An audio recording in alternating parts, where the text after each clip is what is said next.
বিএনপির যুগ্ম মহাসচিব, সিনিয়র যুগ্ম মহাসচিব, তিনি ভারতীয় শাড়ি পোড়ালেন একদম প্রকাশ্যে। ভারতীয় শাড়ি পুড়িয়ে তারা নাকি ভারতের জিনিস বয়কট করবে, পণ্য বয়কট করবে। অথচ এই তো গতকালের কথা আমরা দেখিয়েছি আপনাদেরকে, ট্রেন ভর্তি ভারতীয় পণ্য বাংলাদেশে পৌঁছেছে। না, সে ট্রেন কিন্তু ফেরত আসেনি। রুহুল কবির রিজভির সরকার তারা সেই ট্রেন কিন্তু ফেরত পাঠায়নি, অথচ শাড়ি পুড়িয়ে উস্কানি চলছে। শুনুন।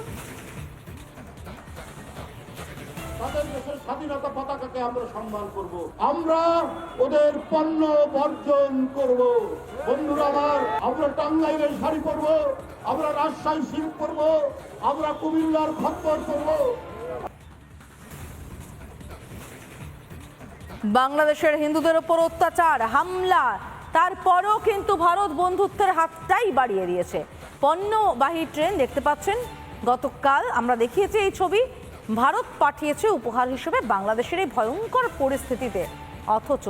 অথচ বাংলাদেশ কিন্তু পাল্টা ভারতীয় পণ্য বয়কটের কথা বলছে। পণ্য বয়কটের কথা তো বলছে, কিন্তু কই এই পণ্যবাহী ট্রেন তো ফিরে এলো না। বাংলাদেশকে তো আদতে নির্ভর করতে হয়।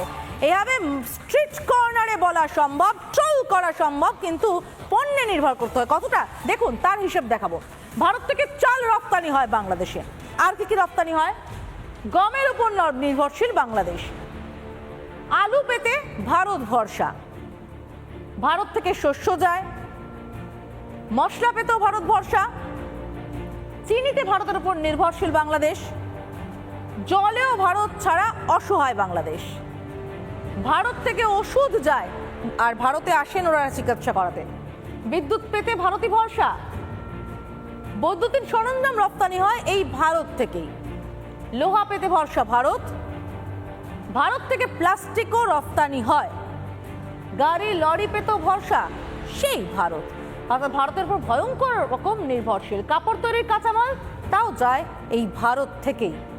ভারত থেকে যন্ত্রাংশ রপ্তানি হয়। গয়নাতেও ভরসা সেই ভারতই। সিমেন্টও রপ্তানি হয় ভারত থেকেই। চকলেটও ভরসা ভারত। বাংলাদেশের প্রতিটা পণ্য যা যা লাগতে পারে প্রায় পুরোটাই ভারতের উপর ভরসা বাংলাদেশের। পণ্যবাহী এই ট্রেন যে ছবি দেখতে পাচ্ছে, সেই ট্রেন কিন্তু ফিরে আসেনি, বয়কট করে ফেরত পাঠানো হয়নি বাংলাদেশ সরকারের পক্ষ থেকে। বিরোধী দলনেতা শুভেন্দু অধিকারী কি বলছেন শুনে নেব। এক বিএনপির নেতা তার স্ত্রী শাড়ি পোড়াচ্ছে। ওটা কত নম্বর স্ত্রী আমি জানি না, 1 না 5। একটা শাড়ি পোড়াচ্ছেন। আরে মশাই, আমরা বাংলাদেশ থেকে বাণিজ্য হয় মাত্র 11.25 বিলিয়ন। আপনারা আছেন অনেক পিছনে, 10-এর পরে। আমাদের অর্থনীতি আপনাদের উপর নির্ভর করে না। আর আমরা কি পাঠাই? কটন পাঠাই। আমরা ফুড ইন্ডাস্ট্রি অ্যানিমেল ফডার পাঠাই। আমরা এডিবল ভেজিটেবল পাঠাই। ভারতীয় পণ্য বর্জন বিএনপি নেতার। ভারতীয় পণ্য বর্জন করে দোকান উদ্বোধন। বাংলাদেশের দোকান উদ্বোধন করলেন বিএনপি নেতা রুহুল কবির রিজভী। ভারতের অবদান বলেছে বাংলাদেশ। ভারত না থাকলে 71-এর মুক্তিযুদ্ধ হয়তো আরো অনেকটা লম্বা হতো। মাত্র 3 দিনে 71-এর মুক্তিযুদ্ধ ভারতের হস্তক্ষেপে শেষ হয়েছে। সেই ভারতের পণ্য বয়কট করার কথা বলছেন রুহুল কবির রিজভী। বেঈমান বাংলাদেশ ইতিহাস ভুলেছে। আর আপনারা মনে করেন যে আপনারাই শুধু একটা দেশ আছেন পৃথিবীতে আর দেশ নয় যাদের কাছ থেকে আমরা পেঁয়াজ আমদানি করতে পারবো, যাদের কাছ থেকে আমরা রসুন আমদানি করতে পারবো, যাদের কাছ থেকে আমরা পাম অয়েল, সয়াবিন তেল আমদানি করতে পারবো। সেই সব দেশ নেই, সেই সব দেশ তো আছে। আপনারা মনে করেছেন ওকে বন্ধ করে দিলে বাংলাদেশের মানুষের অবস্থা কাহিল হবে। অবস্থা কাহিল হচ্ছে আপনাদের নিউ মার্কেটের কোনো দোকান চলে না। আপনাদের কলকাতার হোটেলগুলো বন্ধ হয়ে গেছে। আপনাদের মার্কেটগুলো বন্ধ হওয়ার উপক্রম। বাংলাদেশের মানুষই তারা কলকাতায় গিয়ে ভারতে গিয়ে ডলার খরচ করে তারা সেখানে কেনাকাটা করত, চিকিৎসা করত। হাসপাতাল আর চলবে না।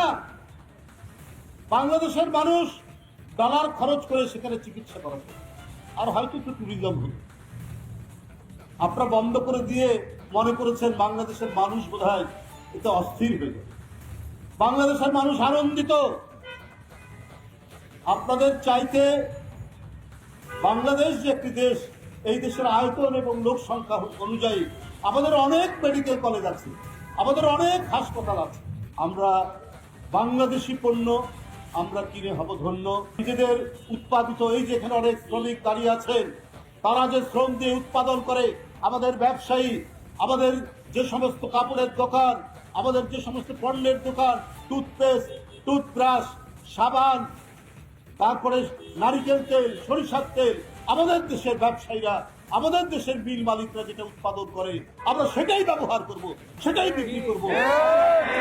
আমরা কারো দিকে ফিরে তাকাবো না, কারো দিকে আমরা চাইবো না। হ্যাঁ, এই গ্লোবালাইজ পৃথিবীতে একে অন্যের সাথে লেনদেন হয়, বাণিজ্য হয়, কিন্তু যারা ঘৃণা করে আমাদেরকে, যারা আমাদের দেশের প্রতি আগ্রাসন চালাতে উস্কানি দেয়, তাদের সাথে আমরা কোনো ব্যবসা বাণিজ্য করতে চাই না। নানা ধরনের কন্টেন্ট দেখার জন্য লাইক করুন, শেয়ার করুন আমাদের ফেসবুক পেজ, সাবস্ক্রাইব করুন আমাদের ইউটিউব চ্যানেল। পাশাপাশি অন্যান্য ব্রেকিং নিউজের জন্য অবশ্যই চোখ রাখুন রিপাবলিক বাংলায়।